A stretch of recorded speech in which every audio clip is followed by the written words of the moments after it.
আল্লাহ রেগে বলতেছেন, তোর একটা হায়াত দেওয়া হয়েছিল, তুই তোর ভালো মন্দ সব বুঝলি, কেবল ইসলামের ভালো মন্দটা তুই বুঝলি না, পরকারের আমল নামার কথা একবার ভাবলি না। এই কেমন জীবন তুই পার করলি, আজকের দিনে এসে আবার বলতেছিস ইয়া লাইতানি কদ্দাম তুলে হায়াতি। এই কথা বলার কারণে আল্লাহ তারে বেঁধে ফেলবেন, আল্লাহ তারে ধরে ফেলবেন। একসাথে উত্তর দেন, আল্লাহ যদি কাউরে ধরে, এই ধরানোর থেকে ছুটানোর মতো কেউ আছে? ছুটানোর মতো কেউ আছে? দুনিয়াতে সাধারণ ছাত্ররা, জনতারা এমন ধরা ধরলো, এরা মনে করছিল আগামী 40 বছর আল্লাহ রাব্বুল আমিন 40 ঘন্টাও সময় দেয় নাই, থাপড়ায়া বিদায় করছে, ঠিক কি না?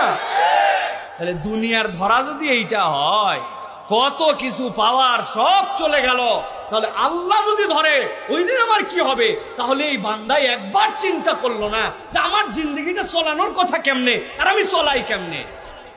মুখের দাড়ি কাটা বন্ধ করলো না, টাকনুর নিচে কাপড় যাওয়া বন্ধ হলো না, চায়ের দোকানে বসলে গিবত বন্ধ হলো না, সুদের কারবার বন্ধ হলো না, দোকানে মিথ্যা কথা বলা বন্ধ হলো না, 2 নম্বর ধোকাবাজি বন্ধ হলো না।